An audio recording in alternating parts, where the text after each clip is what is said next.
Hey guys welcome my video. আমি কিন্তু আজকে আর কলেজে যাচ্ছি না, আমি কিন্তু যাচ্ছি আজকে ব্যাংকে। দেখো মানিকতলা চলে এসেছি, তো এইখান থেকে অটো ধরে সোজা চলে যাব ব্যাংকের উদ্দেশ্যে। তো চলো ব্যাংকে গিয়ে দেখা হচ্ছে।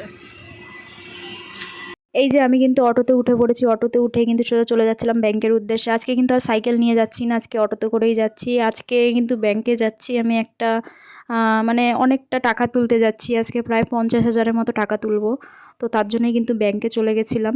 আর আজকে কিন্তু আমার সত্যি ভাগ্যটা খুব ভালো ছিল, আমি গেছিলাম তখন। অন্যান্য দিন ব্যাংকে ভীষণ ভিড় হয়, কিন্তু আজকের দিনটা কিন্তু ব্যাংকে অতটা ভিড় ছিল না।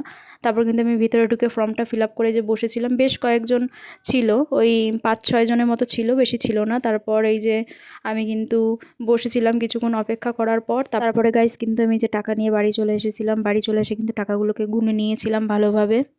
গাইস তোমাদের সাথে তো আগেই শেয়ার করেছিলাম যে আমি 2 দিন আগে ব্যাংকে গেছিলাম কিছু টাকা তুলতে। তো তার জন্য আজকে যাচ্ছি হাবড়া। কি কেনাকাটা করব আর কিসের জন্যই বা যাচ্ছি সবটাই তোমাদের সাথে শেয়ার করব। আর দেখো এই যে আমি কিন্তু ব্যাংক থেকে এই যে টাকাগুলো তুলে নিয়ে এসেছি। তো এতগুলো টাকা আমি কোথায় পেলাম, তো তোমরা গেস্ট করতে পারো, যে গেস্ট করে অবশ্যই কমেন্টে জানি। তো হাবড়া যাব এখন, তো চলো সবটাই তোমাদের সাথে শেয়ার করব। তো দেখা হচ্ছে। তারপরে কিন্তু এই যে অটোতে উঠে পড়েছিলাম, আর এইদিকে দেখো গেট পড়েছে। এটা কিন্তু আমার রোজকার ব্যাপার, আমি বেরালেই গেট পড়ে। তো ওই দেখো বাইরে কিন্তু ভালোই ঝিরিঝিরি বৃষ্টি হচ্ছিল। তো আমি আর আমার মাই কিন্তু যাচ্ছিলাম।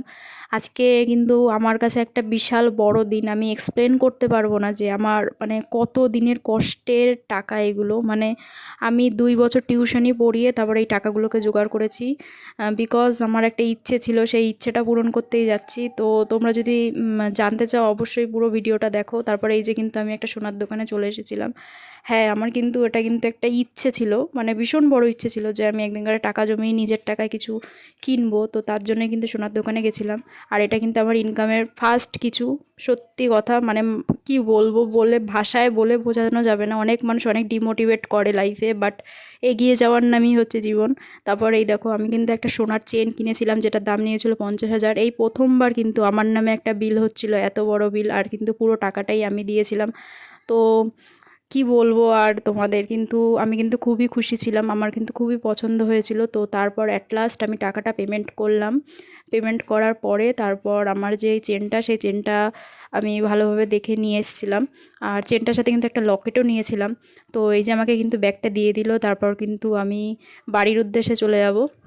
তার আগে এই যে কাকু এখানে গুনে নিচ্ছে যে কত কি আছে। উনি কিন্তু একদম 50,101 টাকাই নিয়েছিল। তারপর এই যে আমরা কিন্তু দোকান থেকে খুশি মনে বেরিয়ে গেলাম। তারপর কিন্তু চলে গেছিলাম হাবড়া স্টেশনে, বিকজ কিছু কচুরি নেব। আজকে এত ভালো একটা দিন, বাড়ির জন্য তো কিছু নিতেই হবে। তো দিনের বেলা তার জন্য কিন্তু হাবড়া স্টেশনের স্পেশাল কচুরি নিয়ে বাড়ি চলে গেছিলাম। তারপর এই যে কচুরিটা এখানে নিয়ে নিয়েছিলাম, 100 টাকার কচুরি নিয়েছিলাম। তারপর নিয়ে কিন্তু সোজা চলে গেছিলাম অটোতে। অটোতে বেশ কিছুক্ষণ বসে থাকার পরে তারপরে অটো কিন্তু ছেড়ে দিয়েছিল। তো তারপর কিন্তু বাড়ির দিকে চলে গেছিলাম। বাড়ি গিয়েই গাইস আমি কিন্তু একদম ওয়েট করিনি, আমি কিন্তু সোজা এসেই আমার এই চেনটাকে আনবক্সিং করে নিয়েছিলাম। আর এই দেখো চেনটা কত সুন্দর, সত্যি বলছি আমার মানে খুব সুন্দর লেগেছে। অনেকে অনেক কথা বলে লাইফে যে ভালো না, বাট লোকের কথা কান না দিয়ে নিজের যে ইচ্ছে পূরণটা করতে পেরেছি, এটাই আমার কাছে অনেক। এইটুখানি ছোট ভিডিওর মধ্যে আমি সব কিছু তোমাদের কাছে এক্সপ্লেন করতে পারলাম না, তবে ভিডিওটা যদি ভালো লাগে অবশ্যই লাইক এবং সাবস্ক্রাইব করে পাশে থেকো। তো আজকের ভিডিওটা এই পর্যন্ত, চলো টাটা, বাই বাই।